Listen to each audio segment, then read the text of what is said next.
ಕಪಿಲಾ ನದಿಯಲ್ಲಿ ಚೌಡೇಶ್ವರಿ ಅಮ್ಮನವರ ತಪೋತ್ಸವ ವಿಜೃಂಭಣೆಯಿಂದ ನೆರವೇರಿತು. ಶ್ರೀ ಚೌಡೇಶ್ವರಿ ಅಮ್ಮನವರ ವರ್ಧಂತಿ ಹಾಗೂ 84ನೇ ಜ್ಯೋತಿ ಪೂಜಾ ಮಹೋತ್ಸವದ ಅಂಗವಾಗಿ 5ನೇ ದಿನದ ಪೂಜಾ ಕಾರ್ಯಕ್ರಮವಾಗಿ ಕಪಿಲಾ ನದಿಯಲ್ಲಿ ಚೌಡೇಶ್ವರಿ ಅಮ್ಮನವರ ತಪೋತ್ಸವ ವಿಜೃಂಭಣೆಯಿಂದ ನೆರವೇರಿತು. ಸರಗೂರು ಪಟ್ಟಣದ ನೇಕಾರ ತೊಗಟ ವೀರ ಕ್ಷತ್ರಿಯ ಸಮಾಜ 10ನೇ ವಾರ್ಡ್ ಶ್ರೀ ಚೌಡೇಶ್ವರಿ ಅಮ್ಮನವರ ದೇವಸ್ಥಾನದ ಮುಂಭಾಗದಲ್ಲಿ ಮಧ್ಯಾಹ್ನ 4 ಗಂಟೆಗೆ ವಸಂತೋತ್ಸವ ಯುವಕರಿಂದ ರಂಗುರಂಗಿನ ಓಕಳಿ ನಡೆಯಿತು. ನಂತರ ಶ್ರೀ ಚೌಡೇಶ್ವರಿ ಅಮ್ಮನವರ ತಪೋತ್ಸವವನ್ನು ಕಪಿಲಾ ನದಿಯಲ್ಲಿ ಮಾಡಲಾಯಿತು. ಮಧ್ಯಾಹ್ನದ ಪೂಜಾ ಸೇವಾರ್ಥದಾರರು ಪ್ರಧಾನ ಅರ್ಚಕರಾದ ಜೆಕೆ ಗೋಪಿನಾಥ್ ಮತ್ತು ಪುರೋಹಿತ್ ಎಸ್ ಹರೀಶ್ ಮತ್ತು ಕುಟುಂಬ ವರ್ಗದವರು.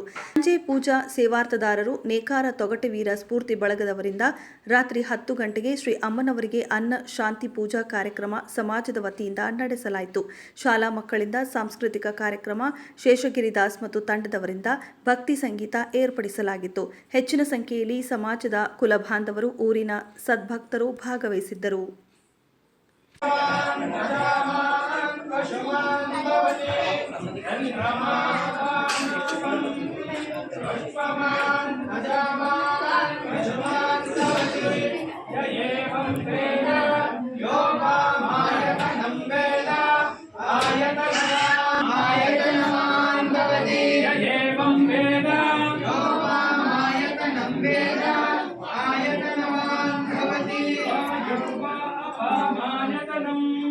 आयतनं वेद आयतनवान् भवति आपो वै वायोरायतनम् आयतनवान् भवति य एवं वेद यो आयतनं वेद आयतनवान् भवति आसौ वै तपस्तपमायतनम्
ನೀರು